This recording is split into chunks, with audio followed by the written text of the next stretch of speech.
Ah ben évidemment, je suis... d'abord c'est très émouvant de venir ici, à Matouba, sur les lieux même où Delgrès a sacrifié sa vie avec tous ses compagnons. Et avec ce message universel qu'il a adressé, et qui nous reste comme un message qui doit nous mobiliser. Donc il faut que cette histoire soit davantage connue, il faut des lieux de mémoire, et ici il y a un lieu de mémoire, là où il s'est sacrifié, là où les troupes de Richepanse voulaient l'arrêter, et il ne voulait pas accepter, c'est pour ça que ce slogan est magnifique, vivre libre ou mourir est resté dans l'histoire. Et je pense que le projet de la mairie de Saint-Claude, avec l'appui des autres collectivités, mais aussi de la direction d'action culturelle de l'État, il faut vraiment le mettre en œuvre, cet historial qui permettra aux visiteurs qui viendra ici se recueillir de découvrir qu'a été ce combat et les conséquences qu'il a encore aujourd'hui pour nous. Pour les Guadeloupéens, mais c'est aussi un héros pour la France, parce qu'il incarne en quelque sorte tout ce que la Révolution française a apporté comme promesses parfois déçues, il faut bien le dire, valeurs républicaines pas toujours appliquées, mais comme ce message reste universel, c'est un héros de la France et il faut lui rendre hommage. Je vais vous donner un exemple concret. Lorsque l'exposition Napoléon, après le 200e anniversaire de sa mort, a eu lieu à la Villette, à Paris, la Fondation pour la mémoire de l'esclavage a fait son travail.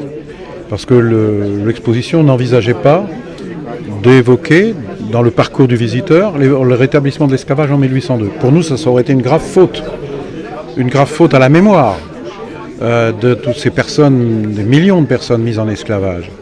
Et le rétablissement de l'esclavage, c'était pas rien, c'était la page qui était tournée de la Révolution française et de 1794. Donc nous avons fait travailler notre conseil scientifique, qui a établi une note, qui explique exactement comment ça s'était passé, ce que Napoléon avait décidé, et finalement les organisateurs de l'exposition ont accepté. Et le visiteur n'est pas venu simplement voir une exposition à la gloire de Napoléon, il a vu aussi toutes les facettes. Et notre devoir, c'est de présenter à la jeunesse, à travers l'école et ses programmes scolaires, toutes les facettes de l'histoire, y compris nos contradictions. Quand on dit que Colbert était un grand ministre des Finances de Louis XIV, c'est vrai. Il a bâti l'État, mais en même temps, c'est l'auteur du Code noir. Et donc ne pas parler du Code noir, c'est une erreur, c'est une faute. Donc il faut tout dire, tout expliquer et s'appuyer sur le travail des historiens, faire en sorte que ce travail ne soit pas approximatif. On ne fait pas de la propagande, hein, on ne fait pas simplement des proclamations, on fait un travail de recherche qui est la base ensuite de la transmission.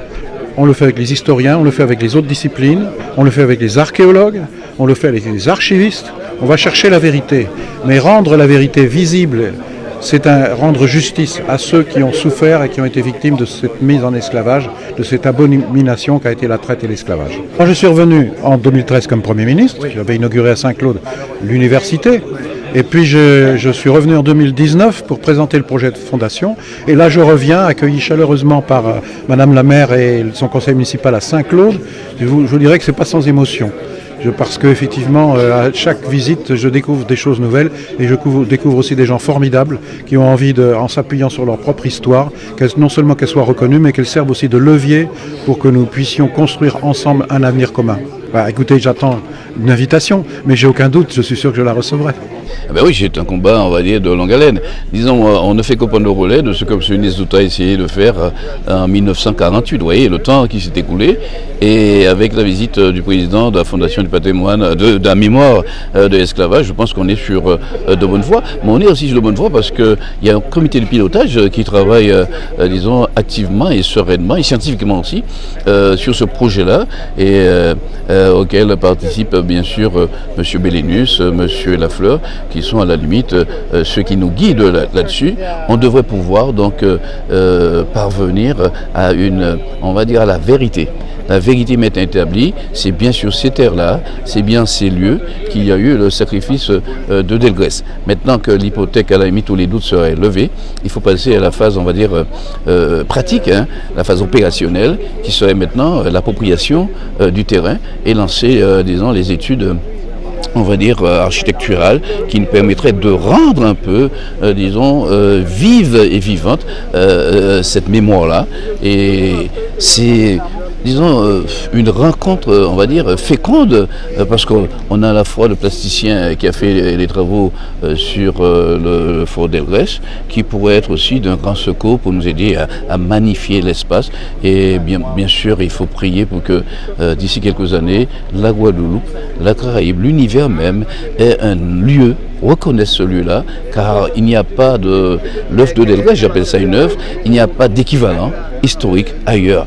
Ici, là, un homme à la fois militaire, libéré déjà, qui prend en main le combat, à bras le corps, à bras de sa vie même, et jusqu'au bout, et qui nous plante à tout jamais son cri à l'univers, et qui nous dit, c'est notre mission après de porter tout ça. Il est grand temps que la Guadeloupe puisse porter cette mission-là avec vaillance et avec fierté. Oui. Disons, il y a eu assez souvent une controverse sur le mémorial. Le mémorial acte, c'est disons, c'est la mémoire des esclavages, on va dire de la traite. Mais ici, la liberté, le 28 mai, c'est bien le moment où les Guadeloupéens et tous autant qu'ils aient été, femmes, hommes, enfants, les militaires et non militaires, se sont engagés pour planter à tout jamais le sang de la liberté ici et dire leur cri à ne pas être esclave. C'est bien ici. Et s'il y a une date qu'il faudrait retenir 40 jours, il faudrait bien qu'on sorte de cette méandre de dates. On a une auréa de dates. Le 28 mai me semble, disons, la date où les Guadeloupéens pourraient se dire voilà ce qui est un acte fondateur pour nous. À partir de là, nous pourrons aller à la conquête du monde. Ah ben oui, parce que c'est le combat de toute une vie. Hein. Ça fait plus de 30 ans, plus de 40 ans même que je me bats pour qu'on valorise ce site, que l'on prenne en considération davantage cette histoire. Et je vois que ça progresse. Enfin, bon, j'ai bon espoir avant de fermer mes yeux que je verrai du concret. Mais c'est le travail des enseignants. On a fait ce qu'il faut. On a l'adaptation des programmes depuis 2001. C'est obligatoire dans les programmes.